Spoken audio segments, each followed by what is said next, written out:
Test, test, test. Test 1, 2, 3.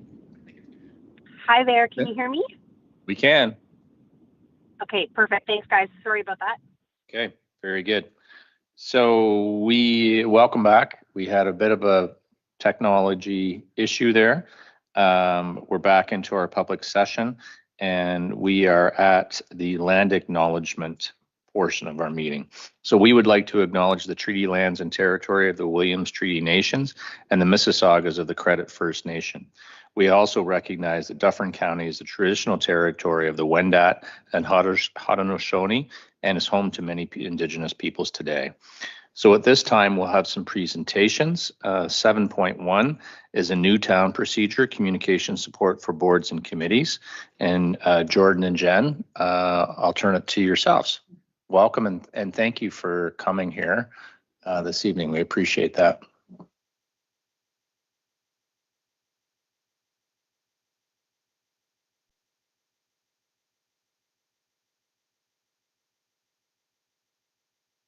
Are you going to share your PowerPoint, or how are you going to? Mary Lou, yeah, thank you.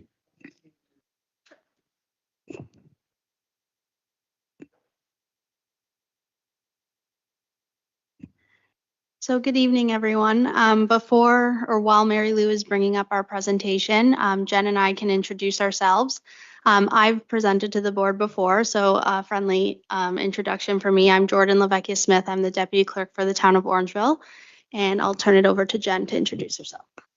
Hi there. I don't think I've ever presented to this board before, so my name's Jen Austin. I'm the Communications Manager with the Town of Orangeville.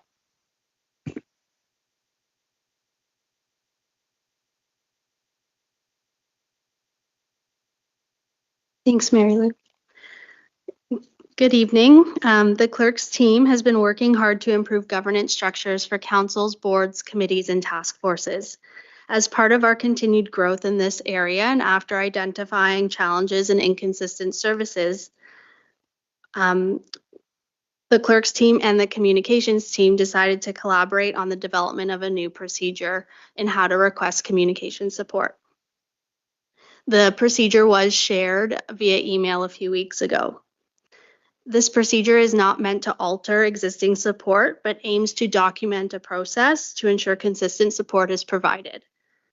Although the OPP Detachment Board does not request support often, we wanted to ensure that there were no exclusions to this process in terms of who the communication team can support. This procedure should not be seen as a barrier, rather it's meant to support 4 aspects of your work. Sure. The first aspect is to provide clear guidance over roles and responsibilities. The second is to create a formal intake process.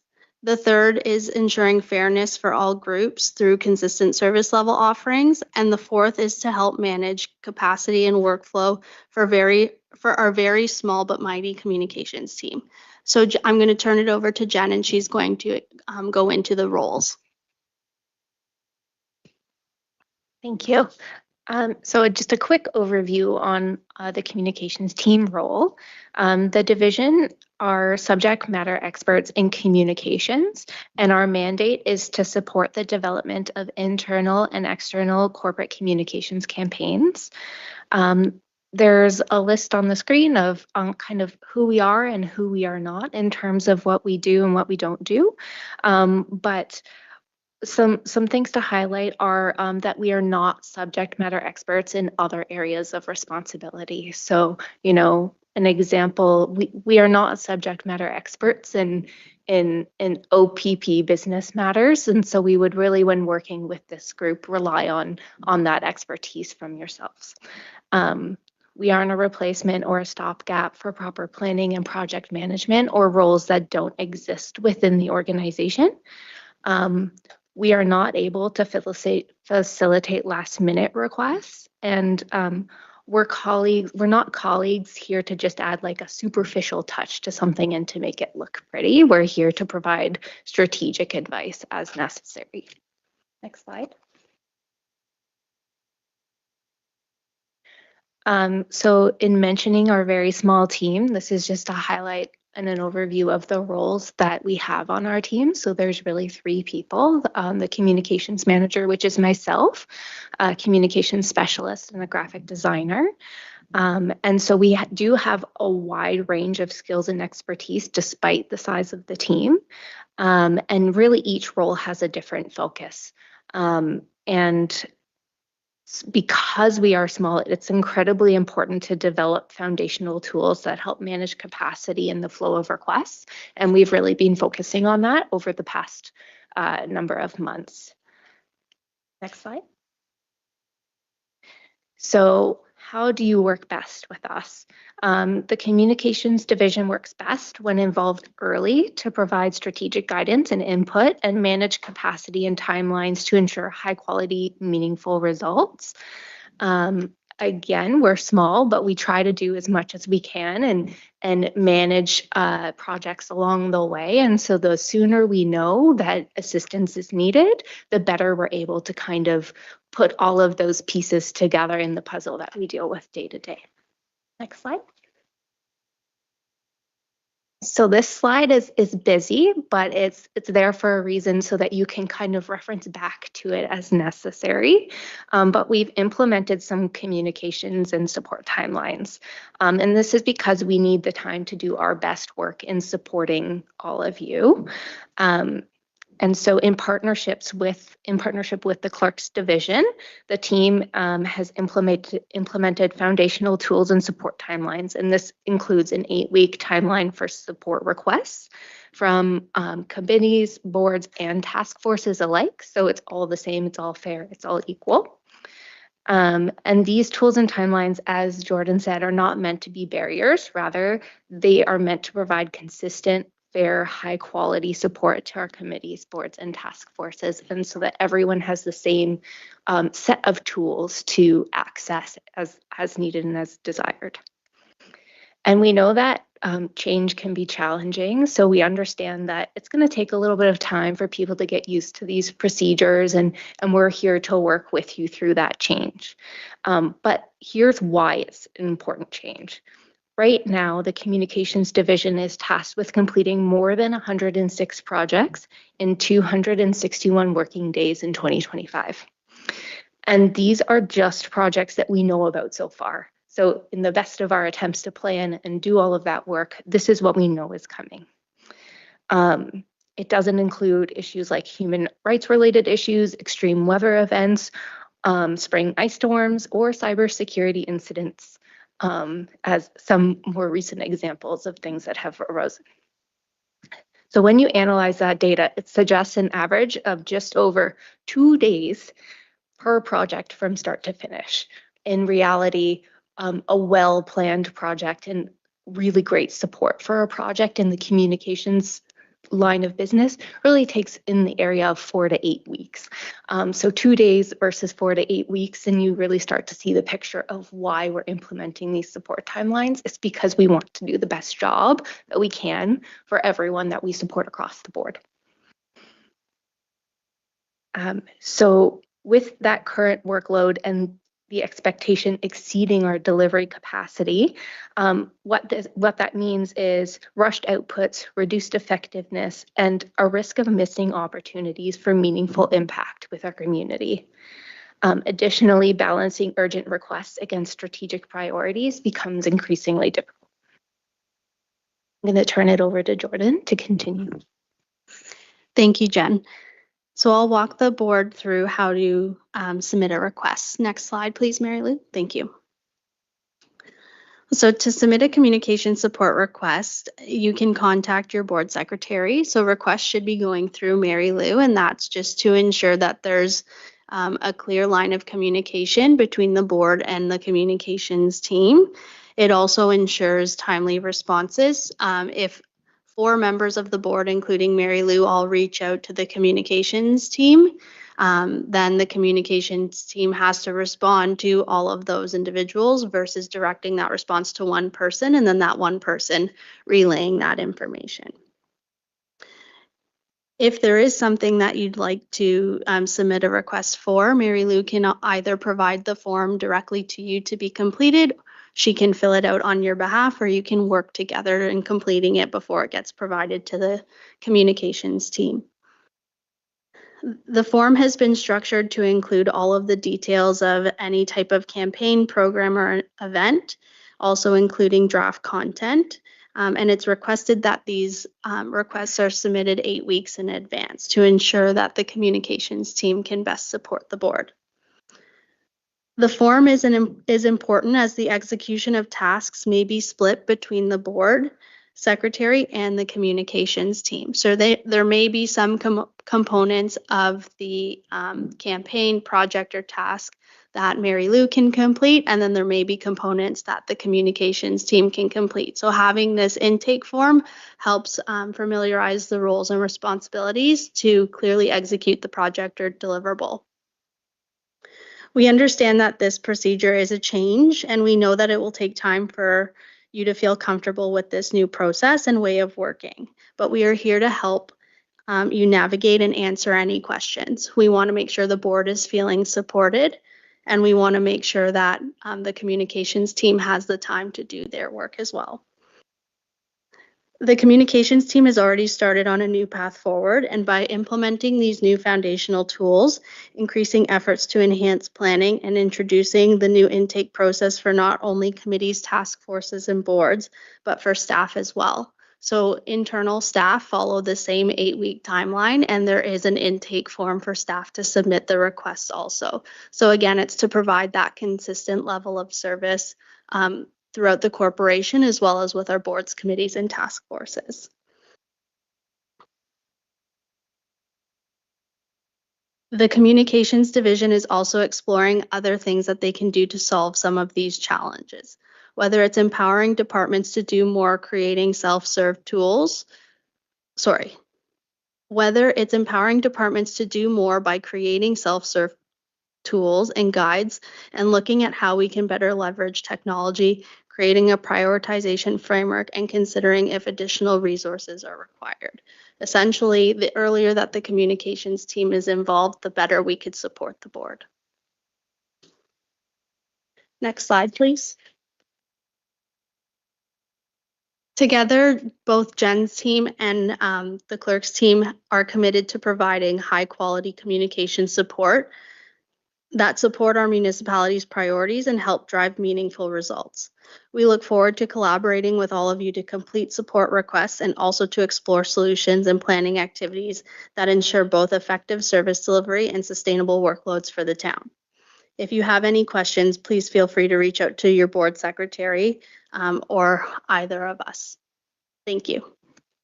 Thank you very much for your presentation. Board members, any comments or questions at this time? No? Anybody online? No? If I may, I missed the meeting where this was unveiled to council, so I appreciate you coming to the board and going over it. Just mild pushback. 8 weeks is a lot. Like, it really is a lot. And I think council and staff would be fine. It would be difficult for volunteer committees who are ad hoc to always meet those timelines. So I don't know what you do about that. I'm not saying that we won't, but I would anticipate it would be difficult to do that on a consistent basis.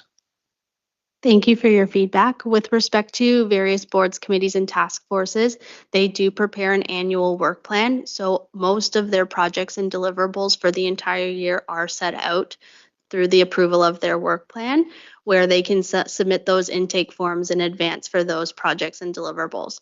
There are some boards, committees, and task forces that have reoccurring events every year. In those instances, we don't necessarily require the 8 weeks because we would just be reusing and slightly modifying the content from last year. However, we need to set some sort of guideline that allows the communications team enough time to do their work. So if a request comes through at the and it's something that doesn't necessarily need 8 weeks, we communicate that back to the board or committee or task force and indicate, thank you for submitting your request. We have content from the previous year that we can use. These are the timelines that will roll out that content. Great. And just as a follow-up, Jen, what in your industry, in the communication world, what is considered, like, again, I'm not in your world, but it seems long to me. What would be considered, acceptable or normal in terms of timelines?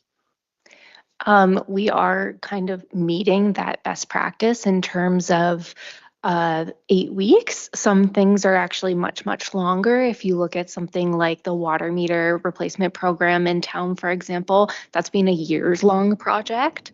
If you're looking at something like a simple social media campaign, that might take 2 weeks, a week to develop content, a week for approvals, that kind of thing. So there is a big range of time, but on average for a campaign of, a community awareness campaign or something of that nature, you're typically in the 4 to 8 week range. And so, I've heard of places that, you can't even get a media release unless you're requesting it, 16 to 18 weeks in advance.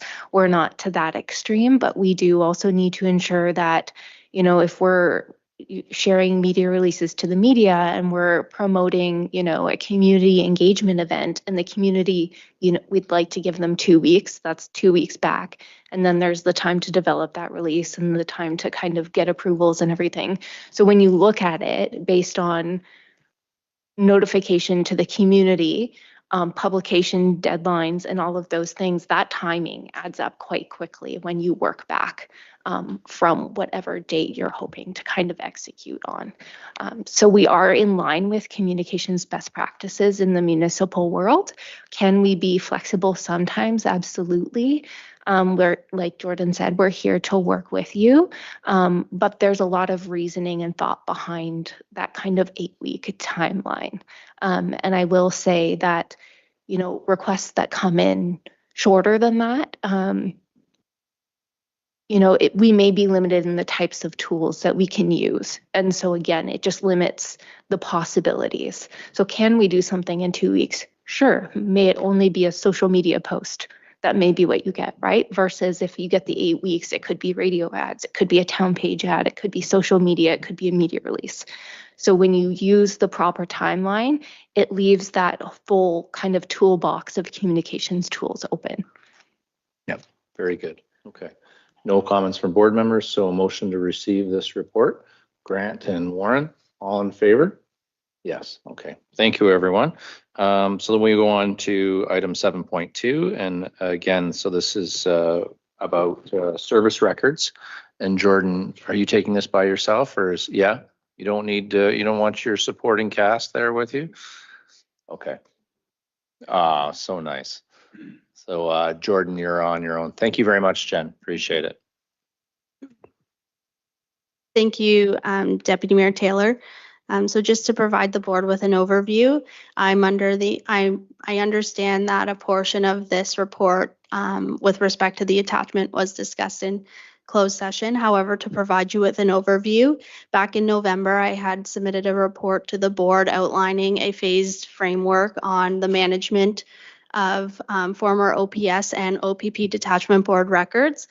So this report is highlighting phase 1 of that phased-in framework. So myself and staff in IT have worked with the board secretary in reviewing the records that were transferred to the town's SharePoint site against the remaining OPS laptop and servers. And we've been able to identify the duplicate records, the corrupt files, and then any other record that has met retention. So seeking the board's approval to go ahead and destroy those records, as well as the laptop and the servers. Very good. And the board did discuss a little bit of this in closed session, as you say, but most of it was a review of the files itself, which we didn't feel was appropriate for public consumption. So I'll turn to board members at this point. Any board members want to weigh in on this topic at all, or have you got what you need? Okay, looks like we're good.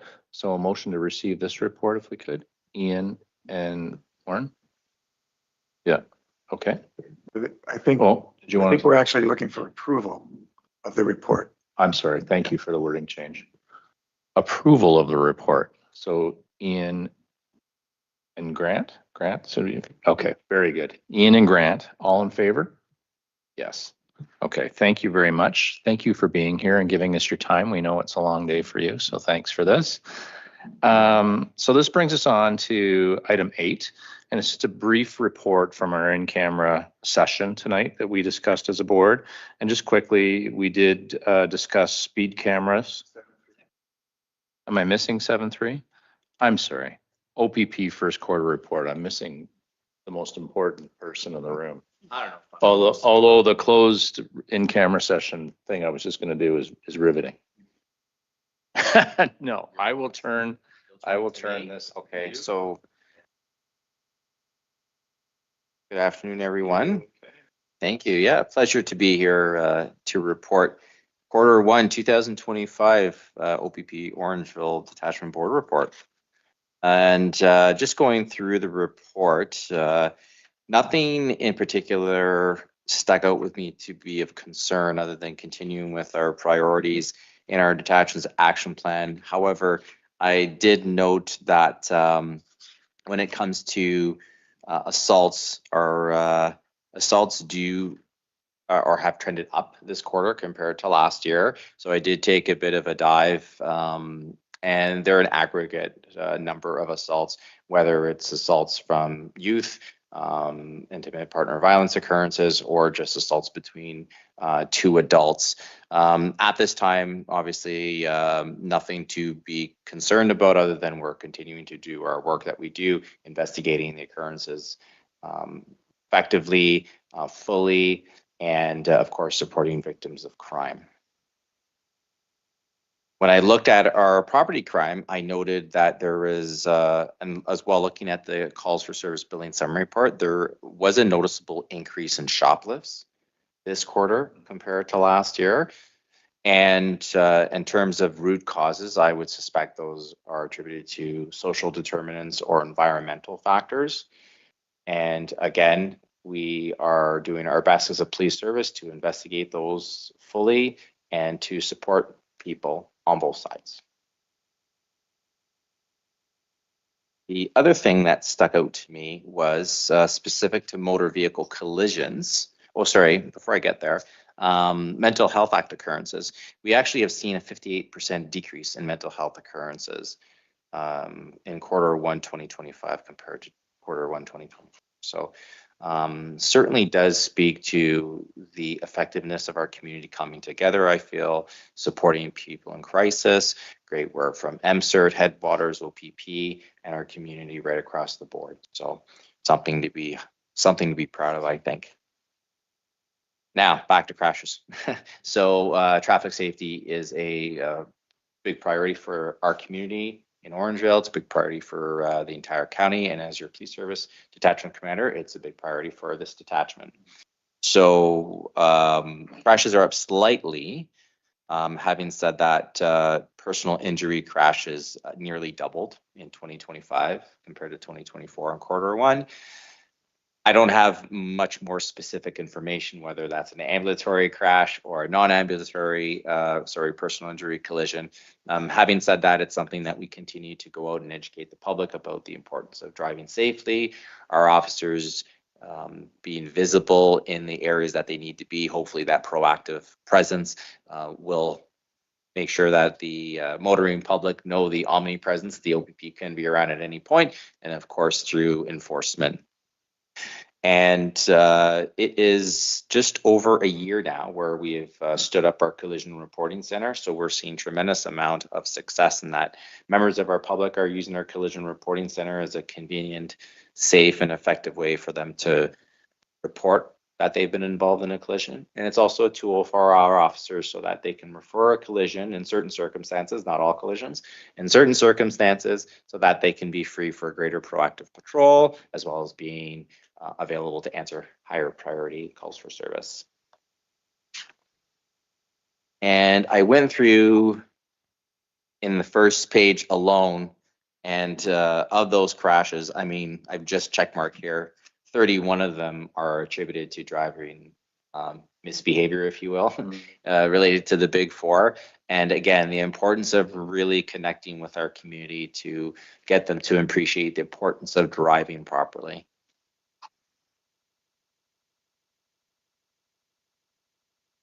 And ride hours looked really good, visible in the public, along with the patrol hours.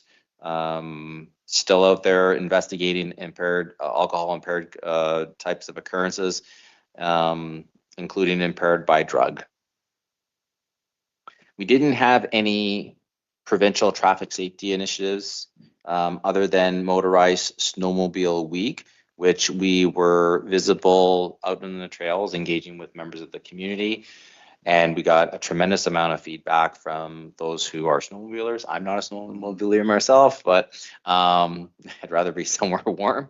Having said that, it was a lot of good positive community engagement. Auxiliary unit was incredibly busy again, between training as well as cruiser patrols and getting out in the community. Getting out in the community really does form the bulk of what our auxiliaries do. And from the perspective of our festive ride that ended on January 1st. I say this I'm very proud of the great work that our officers do. They are incredibly proactive, hardworking. Traffic safety is a priority for them. And so I'm very proud of them. But I'm also, unfortunately, not pleased to say that we had the third highest number of persons charged in Dufferin County when you look at the 13 detachments. So for some odd reason, some of our motorists still aren't getting it. But that doesn't stop our officers from going out there and doing their best job. So we had 22 impaired charges were laid. 14 drivers were charged with impaired driving offenses during the Festive Ride campaign. And just to show you, and again, I don't like the cold, just to show you how hard those officers were working, we rank second of the 13 detachments in Central Region when we looked at the number of ride hours and number. So they were certainly working very hard. And of course, they're always there answering the calls. So. One of the things that we did put out into the media was the importance of getting out messaging to our community about fraud trends. So fraudulent schemes are becoming more prevalent and of course more sophisticated. So we are messaging out to all members of our community the importance of being aware of the asks that are being made of you and to report suspicious activity to the Ontario Provincial Police.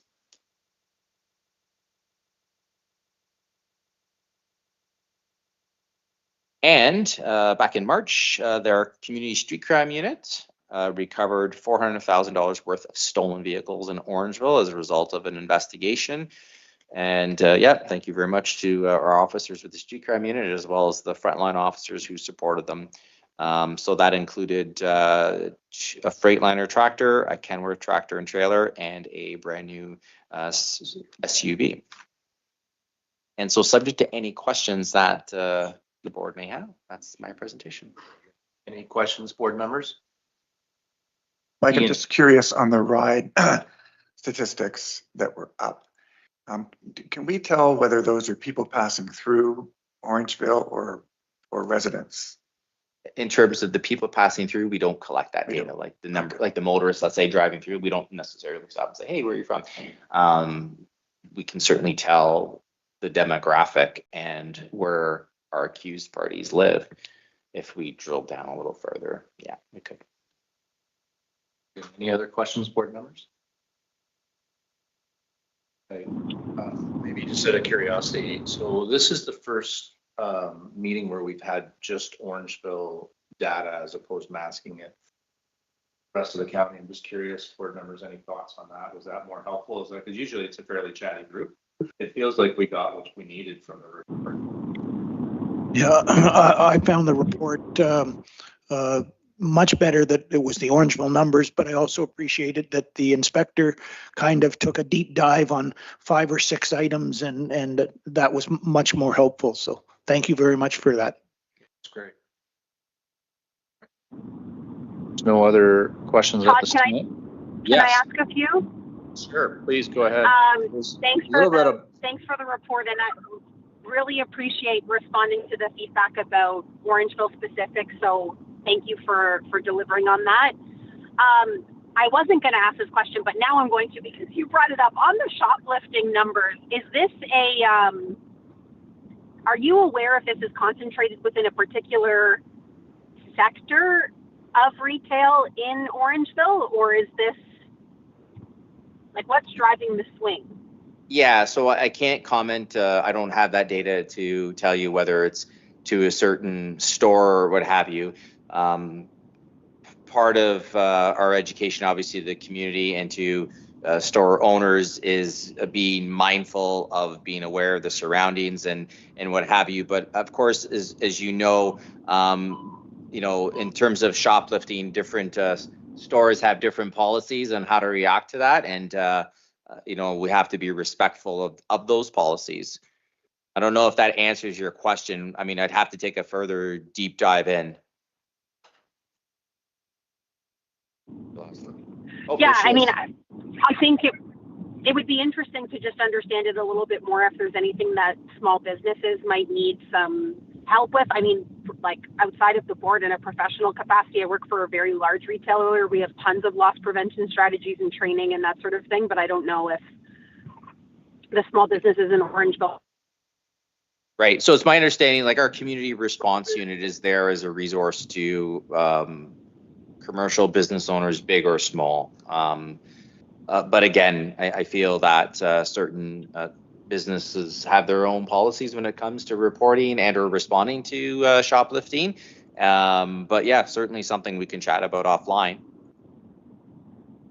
I was just thinking from a community engagement perspective, if that's another app for the provide. Right. And no, for small business, but anyway. Yeah, and our community response unit, including with our auxiliary unit, does do that. But we can look at other ways for sure about engaging. So that's the piece, right? Is so through that Dufferin Central social media thing you have, like to me, it would be good if it said, hey, just so you know, shoplifting was up. Here's 3 things to.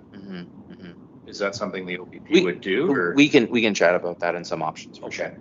Yeah, and we can help you share that message out. For sure. Yeah, for sure. Okay, very good.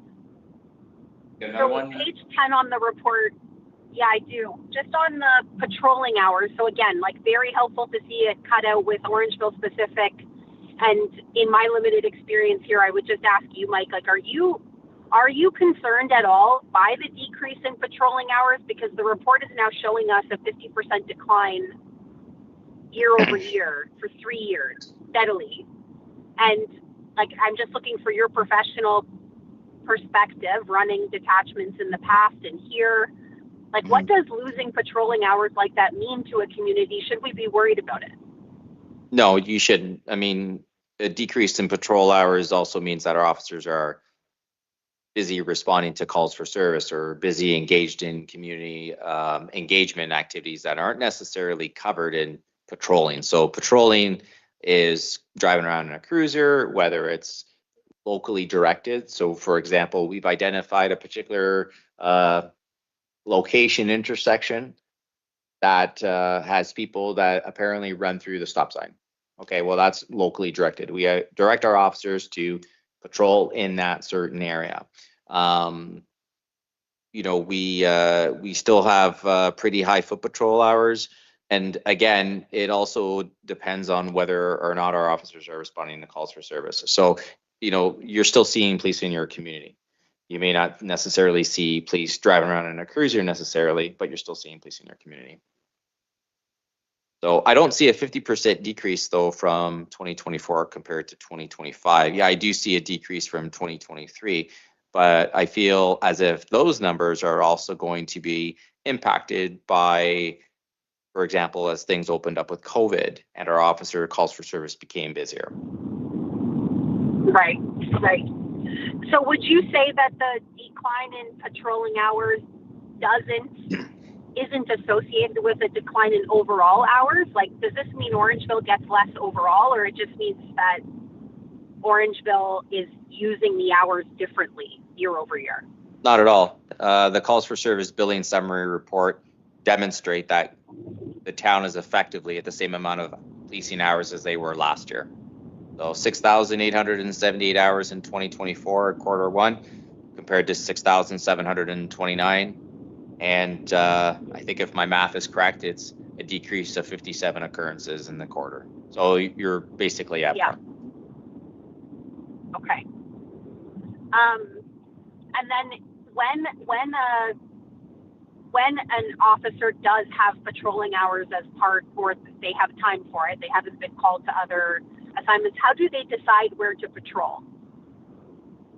Well, they are assigned a patrol area, and we provide them with the data that shows them areas that we would like them to patrol based on community concerns or based on our data and analytics. But they very much have the autonomy to be police officers and to decide where they can do their enforcement or where they can do their foot patrol. Okay, thanks for helping me understand that. Yeah, no problem. Grant, did you have a follow-up? No, I get feeding off the question. I just think for about 150 hours of that. Get your microphone on. Usually I see the problem. Yeah. With less calls for service, but seeing a small decline, like there's less calls for service and there's a small decline in patrol hours. Like if the calls for service went down, wouldn't you see the patrol go up? We also have to remember too that we police an entire county. So we have an integrated service delivery model. So officers, for example, we had a snowstorm and perhaps the county got hit harder with calls for service. And so we move resources around as they need them, right? So that might also be part of the equation as well. Do we have a target number of hours that we want to have patrolling in Orangeville? No. Specifically? No. Should we? I don't know how I could necessarily guarantee that. Not necessarily, but a Because target towards. I get There's it. obviously other municipalities that we effectively police to across the county, so. Any further questions, board members? No, seeing none. Flinched. I'm not sure. I don't know. Okay, seeing none, can I have a motion to receive that? Pardon? You're gonna do it? Yeah. Okay. You're good. All in favor? Thank you. So thank you very much. Oh, perfect. Thank you. Thank you. So at this time, we're on item 8, which is a report from the in-camera session, and I'll just quickly share with everyone what we talked about. We talked about speed cameras and generally how that will be implemented. There's a section on the department commander's performance evaluation, so that's coming at some point for you, sir. Orangeville Police Service records management and archival service update. It's basically what are we doing with old files from our previous police force. And that was basically the extent of our discussion. I don't think I need to do anything with that, Madam Secretary. We're just going to move on, right? Just a report. So we'll move now to item 9, which is the consent agenda. And members are at this time to advise if there's any sections within that section 9 that you would like to pull for discussion.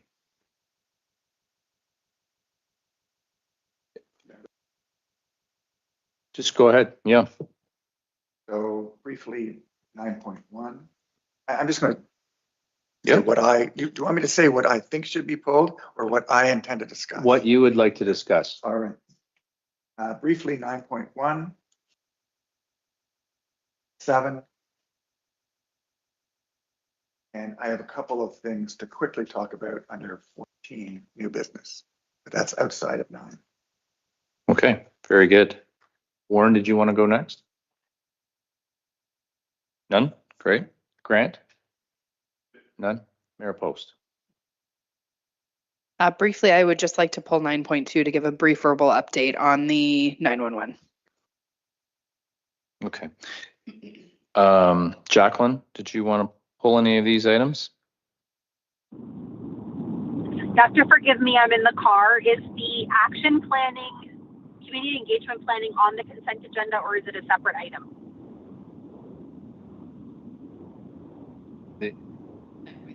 9.3. Okay. Hold for you. And is there another one? Thank you. I think that's it, unless you want me to pull something else. Yeah. Okay. If I may, yeah. I have 9.4 on my Sorry, I list. couldn't hear that. Okay.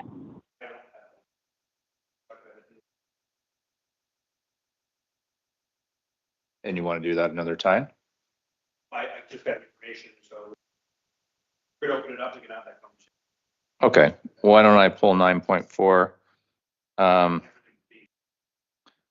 Well, there's still 2. So, okay.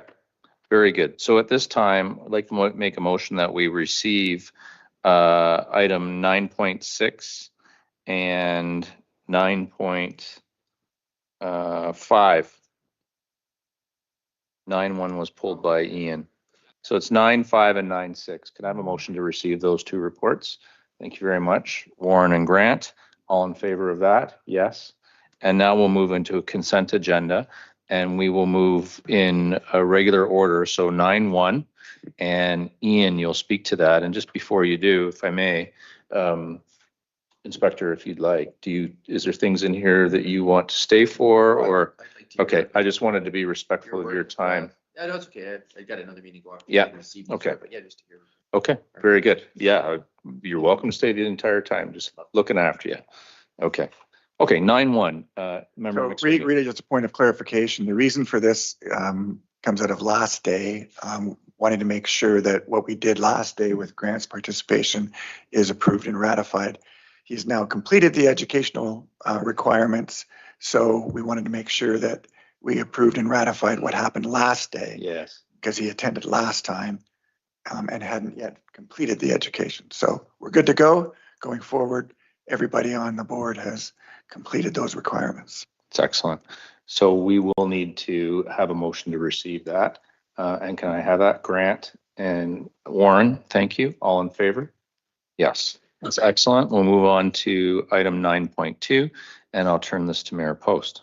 Thank you very much, Chair Taylor. Just wanted to give a brief update to the board that myself and Chair Taylor had the privilege of going to the Aurelia Communication Center 2 weeks ago and met with some of the staff up there, viewed how 911 response happens, spoke to some of the folks working on the floor, and then met with the upper level management of the communication center just to talk about the specific concern with the 911 call that we had discussed at a previous meeting. And we talked a lot about next gen 911 and what that will look like. And it was great to hear the progress that's coming. And just publicly, I want to thank Inspector and the group at the Communication Center for having us there, for showing us the place, and really for taking our concerns quite seriously and showing up with care and empathy for the person in our community who had experienced issues. And we've got follow-up meetings scheduled, so we will continue to update the board on that. Very good. Mayor Post, if I could just dovetail on that quickly. Inspector DePasquale, not only did you organize it, you came with us of your own time, walked through that, spent all of your time with us, and then went back. That was a lot of time out of your day, and it was just wanted to say publicly that it was noticed by the mayor and myself, and we were very appreciative of that. So thank you for doing that. You're good? Yep. Okay. Members, any questions or comments for that? No? Can I have a motion to receive that report? Grant, thank you. Mayor Post, thank you. All in favor? Yes. Okay, so we'll move on to 9.3, and this is Community Awareness Initiative. And Jacqueline, you have the floor. Thank you. I think I just want to provide a verbal update today to let everyone know that I have started the process of drafting the next community outreach letter, and we'll be circulating that for feedback as well as the recipient list. So if there's members of the board who feel like there are other community groups that should be included, we can do that. Right now, the current draft includes a request for outreach or attendance at a meeting to provide a presentation. And I just wanted to ask the board if there was any feedback on whether we wanted to ask direct questions. Inspector, if you're still there, it'd be good to hear from you as well. Like if we want to target specific questions from these community groups about their feedback on community safety, policing, etc. Anyway, so I'll throw the question out there. If there's any responses, I can take them today. We can also circulate them by email, but wanted the board to have that update on where we are in the process. Okay. Board members, any comments or questions to that report? No? Seeing none. Inspector, you thought that you whispered, you thought that was a great idea. So I think, sure, it's a great idea. I was just wondering if you wanted me to close the door. Oh, no. Yeah, we need to leave those doors open. Okay, so Jacqueline, that's great. No other comments or questions. We'll take a motion to receive that document. Grant and Mayor Post, thank you. All in favor? Yes. Okay. At this time, 9.4, it's an update on the action register and work plan. I pulled it. However, I pulled it because I thought that it would make sense for you to give an update. So I guess, Grant, if you wouldn't mind, if just share with us where we are and.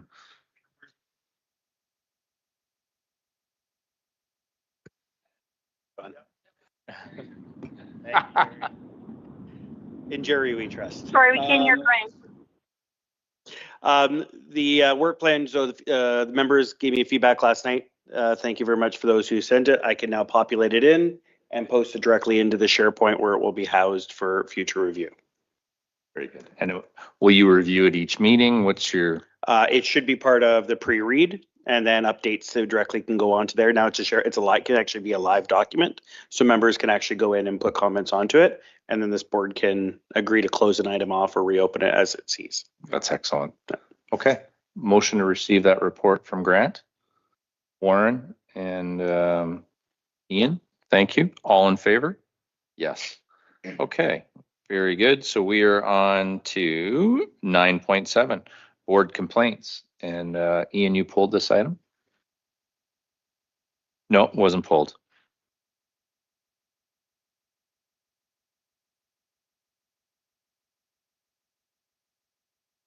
The difficulty, I think it was around identifying complaints and what to do with them relating to police service member misconduct.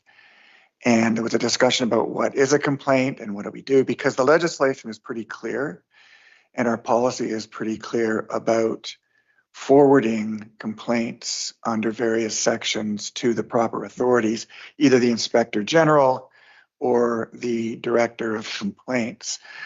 So I took a look at our policy and I made some changes to it. I circulated it earlier today. I apologize for jamming everybody. I think our policy D3M needs a bit of tweaking, and I've done that to clarify the situation. And I'll say, maybe just take a moment now just to clarify. So there's two parts. There's part 7 under the CSPA, and under 106, that deals with public complaints against board member misconduct. That's all 106 does, and those complaints have to be forwarded to the Inspector General. Section 107 deals with board and board member CSPA compliance complaints or complaints from the public about board policies. And also 107 deals with public complaints on policing, not police service members, but policing. For example, the OPP Detachment is not providing police services in accordance with the adequacy and effectiveness standards, something like that. That's all under Section 107. Once again, those public complaints go to the Inspector General. Under Section 108, it says if any of those complaints end up going to somebody other than the Inspector General, there's a duty under 108 to forward those complaints to the Inspector General. And so that was like just stopping there. You know, I think we don't need to go into great detail about it today, but stopping there, that should tell us that whenever we get a complaint as board members or anybody as council members, we should stop and think about what we have to do under 108. And, you know, a complaint is a complaint, right? So somebody complains about our policy, somebody complains about, you know, McSweeney did something bad, and as a member of the OPP Detachment Board, it's not up to us to internally resolve that. Those, we have to forward them. The second part of this is under Part 10, and this kind of relates more to the actual subject that we talked about last day. Under Part 10, they created a compliance director. So we're not talking about the Inspector General, talking about a compliance director, and the compliance director receives complaints against police service member misconduct. Police officer came to my house, broke down the door, did this, or, you know, whatever. Police service member complaints. And those go to the complaints director. And once again, under Section 155, similar, there's a forwarding provision. If those complaints go to anywhere else, it's up to the board, for example, we have to forward them. Statutory duty to forward those complaints to the complaints director. That's the way our policy now reads. I think it's clear now that I've made a couple of tweaks to it. And what I've also done is I've put 2 attachments on our policy. There's something put out by the Inspector General. It's an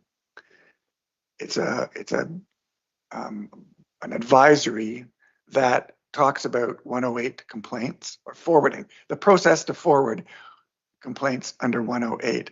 Similarly, there's a Q&A, a frequently asked question, relating to the Part 10 police service member complaints and the duty to forward those complaints. So I thought it was useful, since both of those documents deal with process, I thought it was useful to attach those to our policy. And so that's what I sent around earlier today.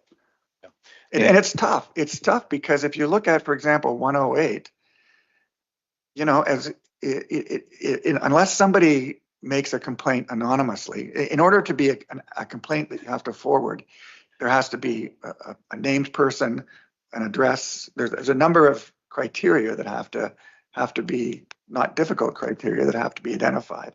And then the duty to forward arises.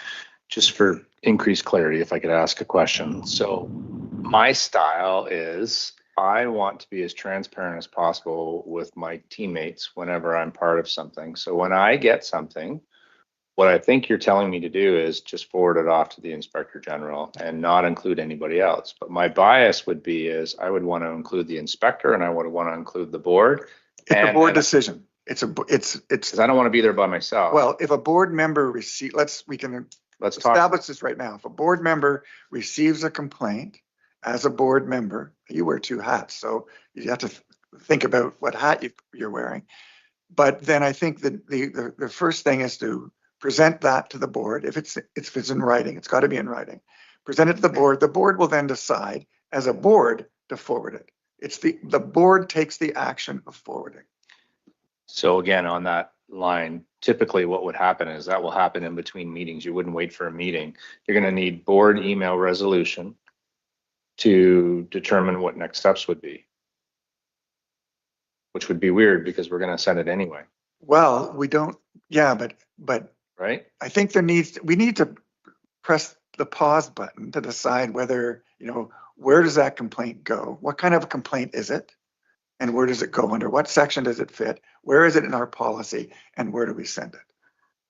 Now, what I propose, a shortcut for that would be if you want to deputize a subset of the board to deal with those between meetings.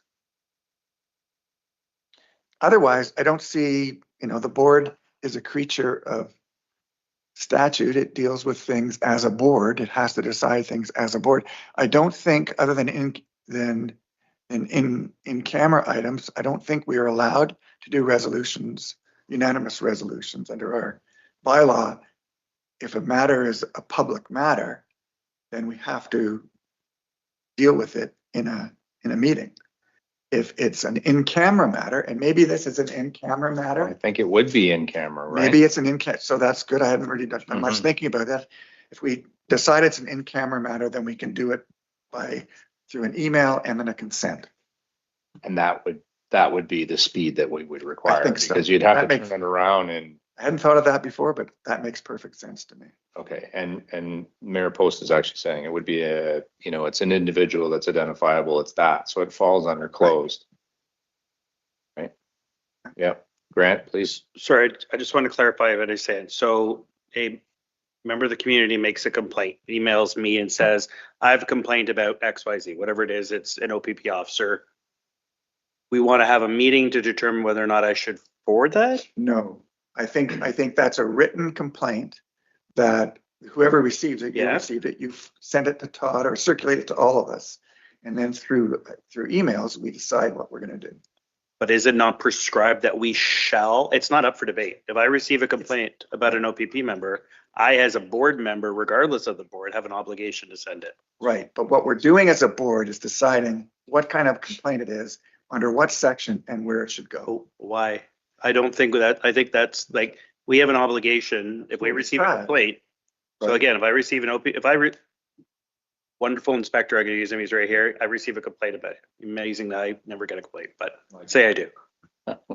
I do not believe this is a discussion for us. This is a black and white decision where it is forwarded to the Inspector General. It's in writing, it's prescribed. Why are we debating it?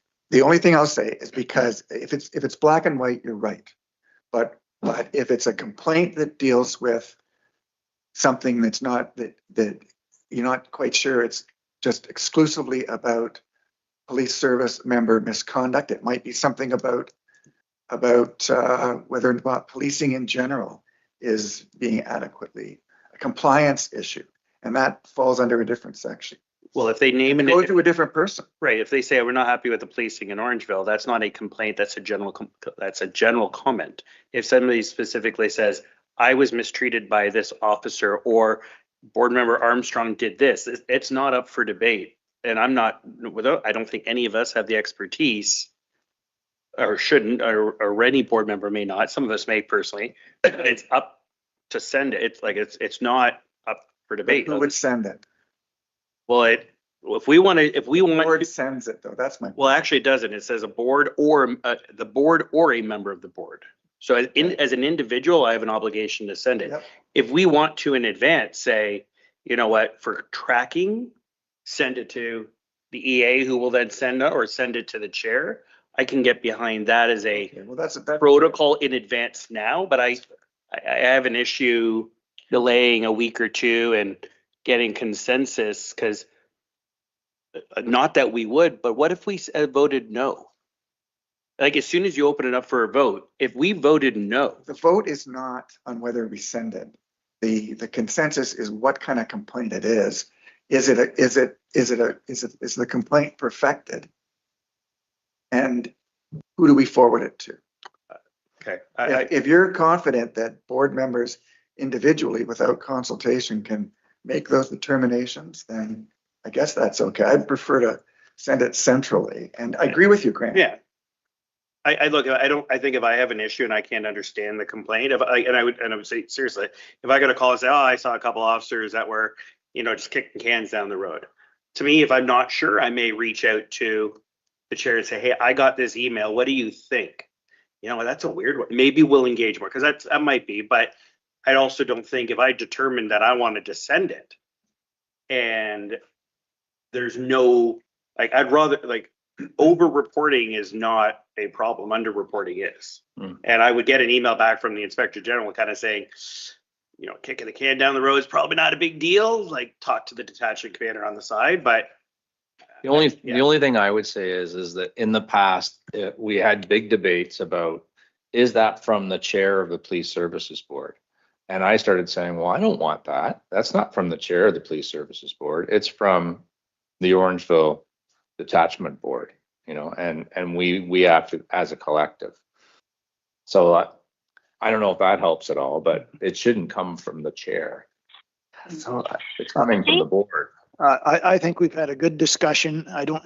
No one's read Ian. We've heard what Ian had to adjust, but I'd like to read that. Ian's made some good points, but I agree.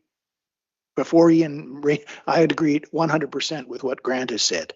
But you've raised some good points that we should maybe consider before we determine. So I'd like to read Ian's report and then bring this back. Okay. So, Mr. Chair, just in that vein, this frequently asked question might be helpful just to read it. It says, what kind of matters should be forwarded to the LECA? So for purposes of this is a police service member misconduct. It's made by someone who may file a complaint under section 154. So not everybody in the world can file complaints. Is made in writing, discloses potential misconduct by a police officer. So there are a number of things, and if we're comfortable deciding those things, then that's fine. But I think we should have some sort of central organized way of forwarding this. I think, guys, if I could, there is a motion on the floor. No one is seconding it, but there was a motion made that we bring it back.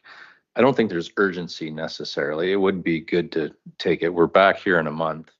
Why don't we go and have a pause here and do the reading that Warren is suggesting, and we'll all come back and one person fully understands it. The rest are sort of tracking along, and maybe that's best. I will say the FAQ is very helpful, and it is a nice guide. It is good. It just, yeah. And I'm not against any of that, but I like the idea of bringing it back. So Member Maycock is saying that we're going to go back, we're going to review, we're going to bring this back on the next report, and you're making that motion.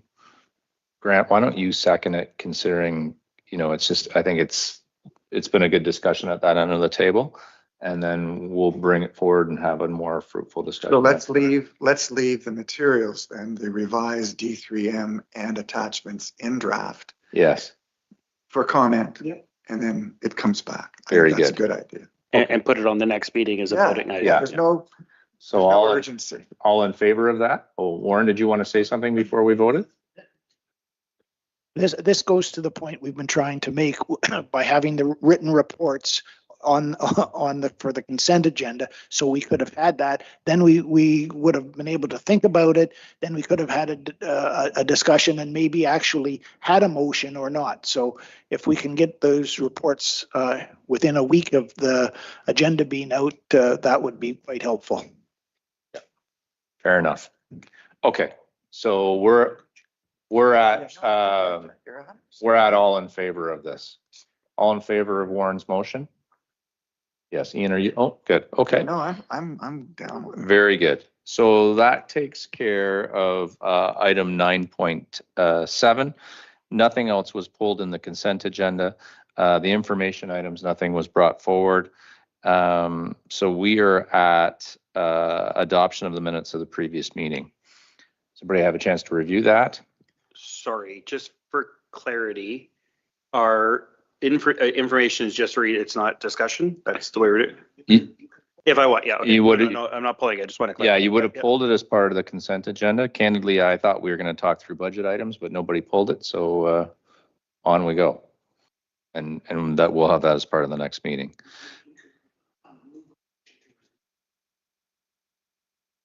Okay.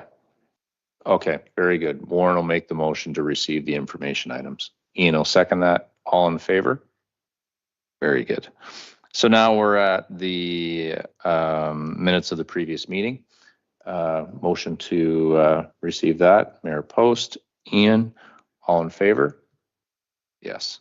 Okay, there's no correspondence. Jerry, anything for question period? Nope, seeing none at this time. New business. Ian, you had mentioned that you wanted to talk to this item. So just very quickly, under new business. So the board self-evaluation form, I've sent a note around. Grant has it on the work plan or work register as a to-do item. I think this, I've got an email into the OAPSB to see if there's anything they have in the can that we can use it as a precedent. And otherwise, I'll work up something that we can look at in draft for our next meeting. Okay. Okay, very good. And then quickly, the last two items just relating to Zone 5. So just a reminder, the Zone 5 meeting it's jumped around a few times, but it's May 27th. It's in person only, unfortunately. And I'll go to it and report at the next meeting. And the Zone 5 committee meeting on May 13th that I went to, just to remind people that the OAPSB put together it's not a Zone 5 committee meeting, it's a zone committee meeting relates to issues that the OAPSB is dealing with that concerns the zones. And I'll just summarize it very quickly in one sentence. The agenda that was put forward really relates to attempts to standardize things for use by the various boards regionally, to standardize things that can be standardized, like bylaws and whatever, and also just to sort of communicate issues out through the committee to the zones through the OAPSB in a more consistent manner. So as that committee, which I think is kind of in its infancy, as that committee progresses and it starts to establish things, the OAPSB will roll those issues out to and ask for input from specific boards. So it'll all come back to us and we'll deal with it that way. It might be specific boards, or it might be, they might do it zone by zone. Whichever way they do it, I'll report back to you. Very good. That's it. Okay, and then the last piece here would be the date of the next meeting. So we're going to do that middle of June. And you know, there has been some data. I think we should have that meeting, because the idea would be to clean up as much as we can. Then we'll go into July and August, and we'll see everybody in September. because there won't be meetings over the summer, right? Is everyone aligned to that thought process? Grant? I'll do my best. I have a conflict, but I'm trying to see if I can move it. Sure. Okay. But if you can look at that early, maybe there's an opportunity to, see what we can do. I can contribute. Sure. Okay. Very good. So I have a motion to adjourn. Warren and Grant. Thank you, everyone. All in favor of goodbye? Excellent. Thank you, everyone. Thank you, Jacqueline. Thank you, everyone. See ya. See you later.